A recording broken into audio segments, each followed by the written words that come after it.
This is going to be a long story. I don't really care if anyone reads this, I just have to get it out.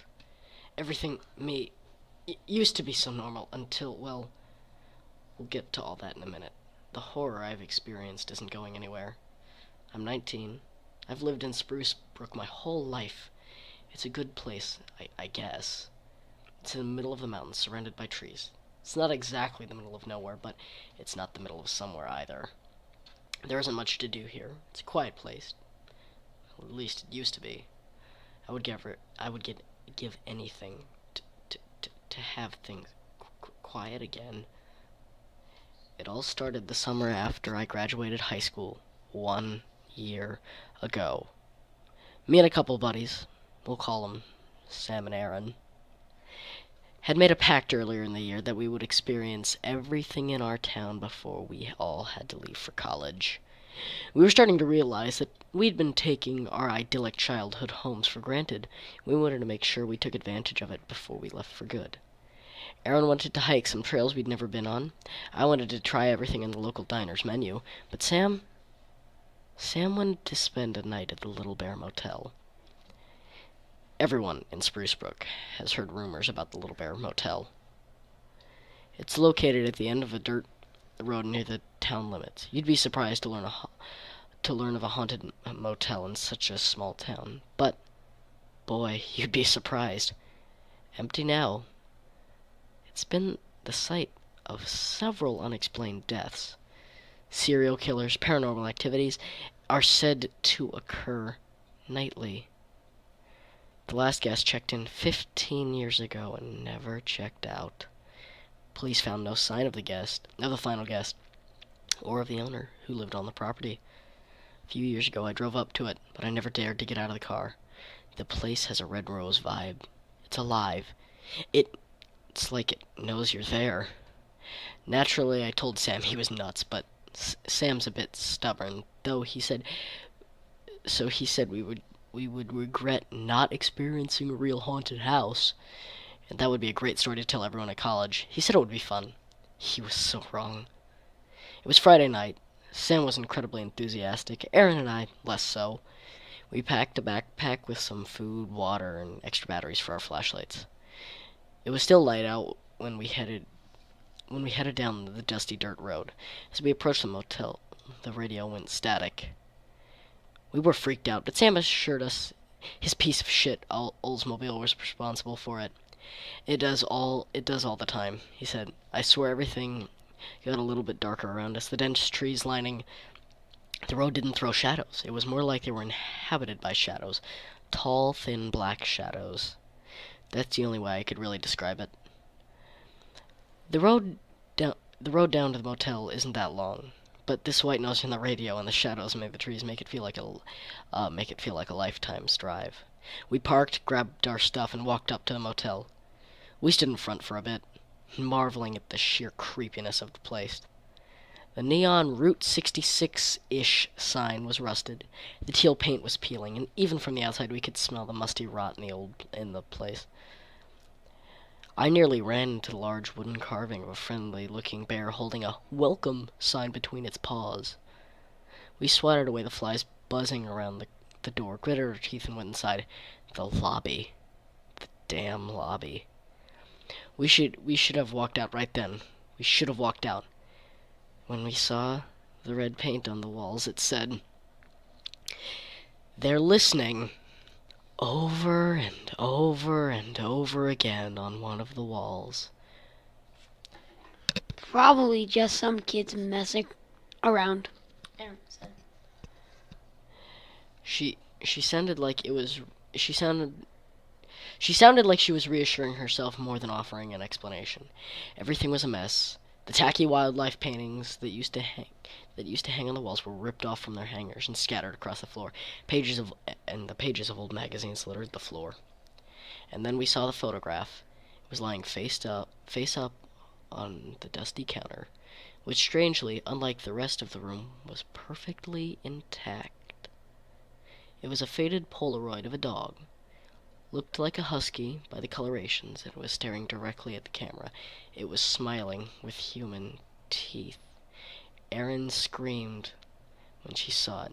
Sam was unfazed. "Aaron, it's like you said. It's probably some kids messing around trying to scare other people," he said without taking his eyes off the photograph.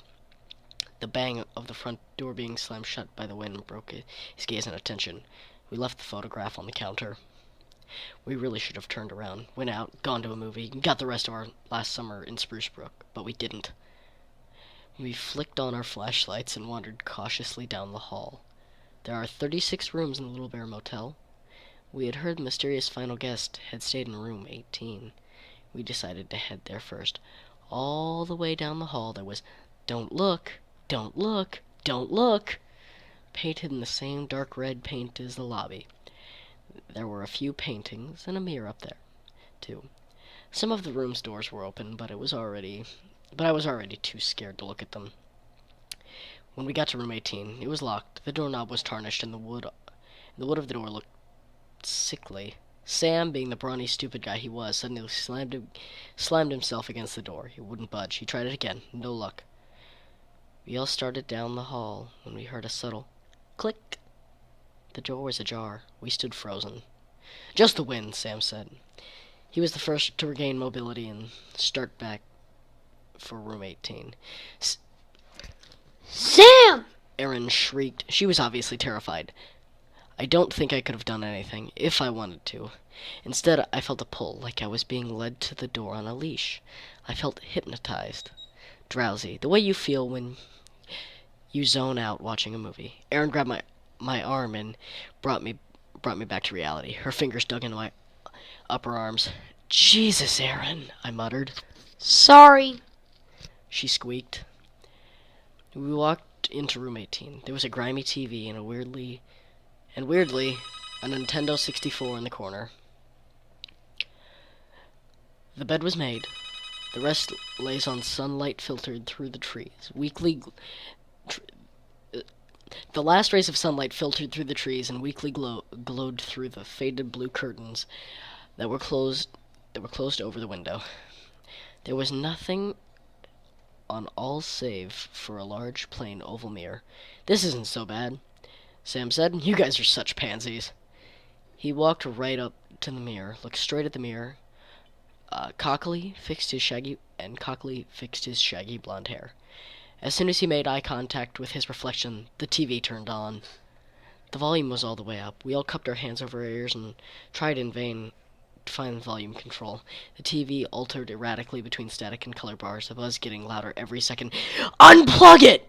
I screamed. Sam threw himself to the floor and ripped out the cord of the socket. Everything went quiet.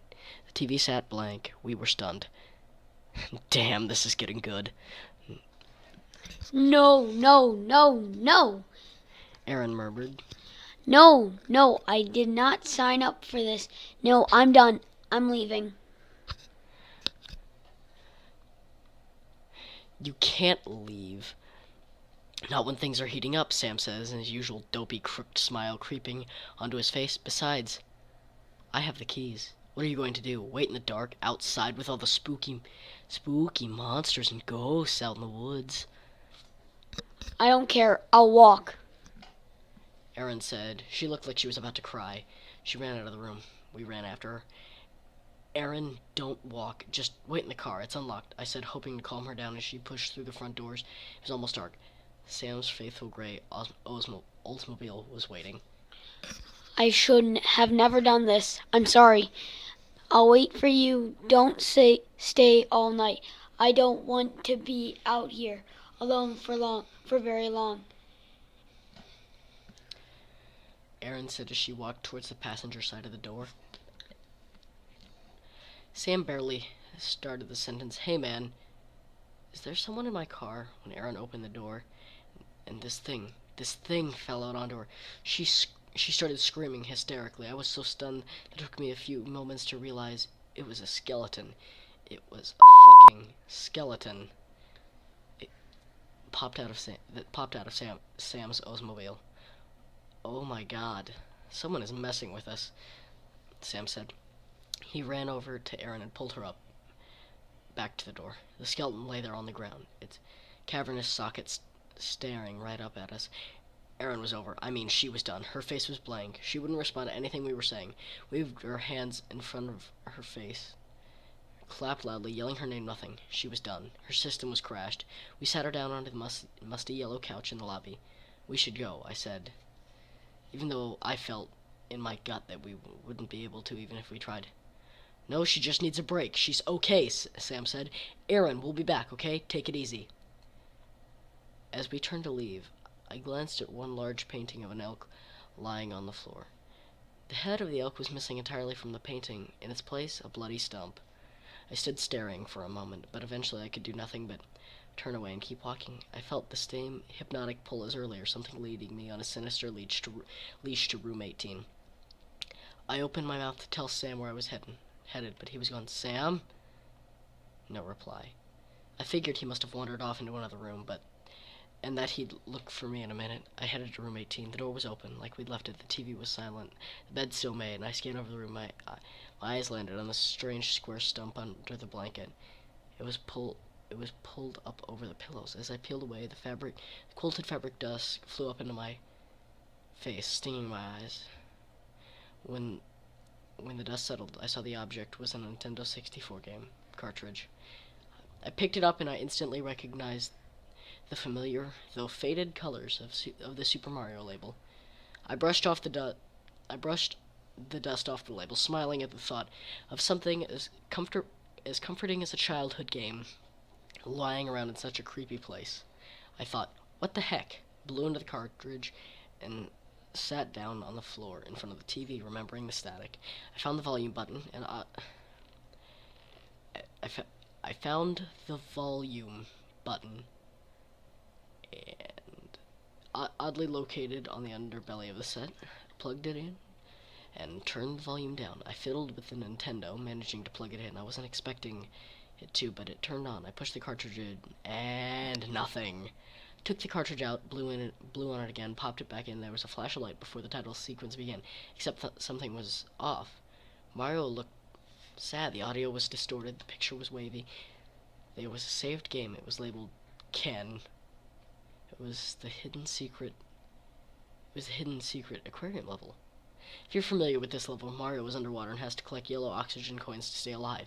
In this game I was playing, there were no level coins. There weren't any coins at all. Mario would gradually turn blue and drown, no matter how many times I restarted the level. On the 5th try, I tried having Mario swim to one of the glass windows in the giant tank he is in. I was surprised when the window cracked. I swam into again and again, and when it broke, the screen went black. An unsettling, realistic image of Mario's face, turned bloated and blue, appeared with the words, "You shouldn't have done that." Suddenly, the TV shut off. I pulled the cartridge out, and it said Super Mario 67. If nothing else, that day had freaked me out.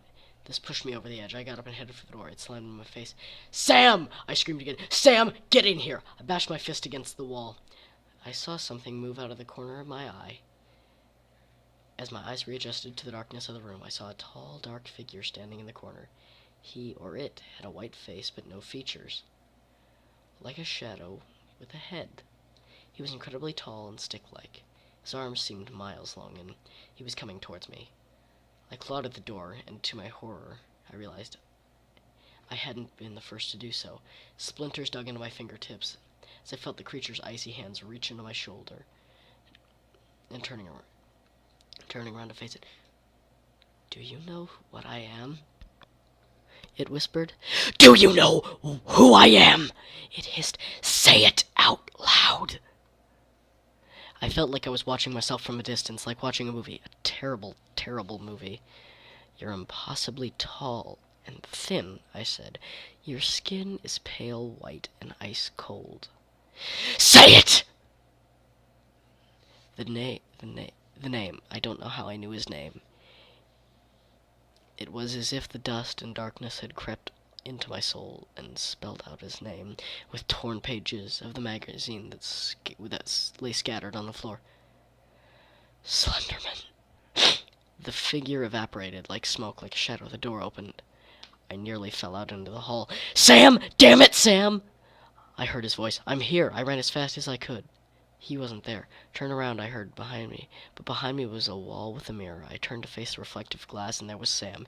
His long blonde hair was replaced with greasy strings of black. His eyes were vacant, and his face was hollow. His skin was nearly translucent. Sam was in the mirror, trapped. "Don't look," he said. I ran full speed down the hall into the lobby. I'd nearly forgotten about Erin. She was right there where I had left her, staring off into space. "Erin!" I shook her shoulders. She inhaled sharply. She locked her eyes into mine. "They're listening. They heard my name. They're here. They heard my name. Don't let them hear yours. They're listening." She looked out, and right like she was about to say something else. But when she opened her mouth, blood poured out.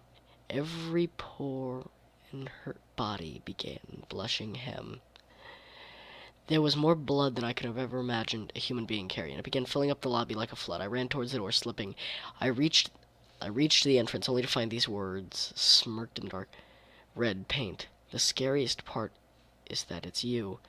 I looked back towards Erin's bloody face, only to see mine staring back, glistening red. I screamed. I sounded like a wounded animal, fighting my way through the sloshing blood,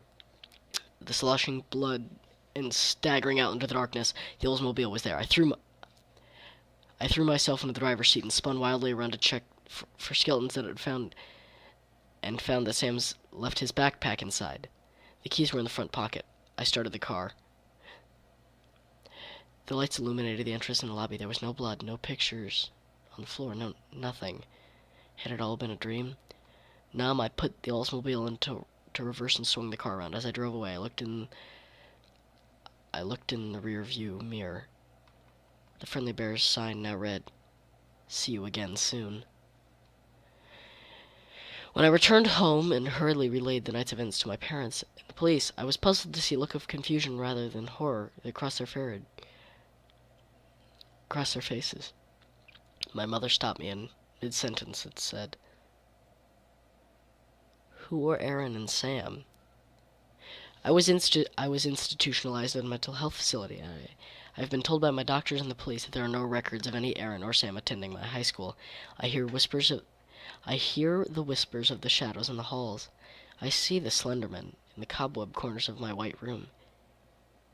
And I beg the staff here to never say my name, because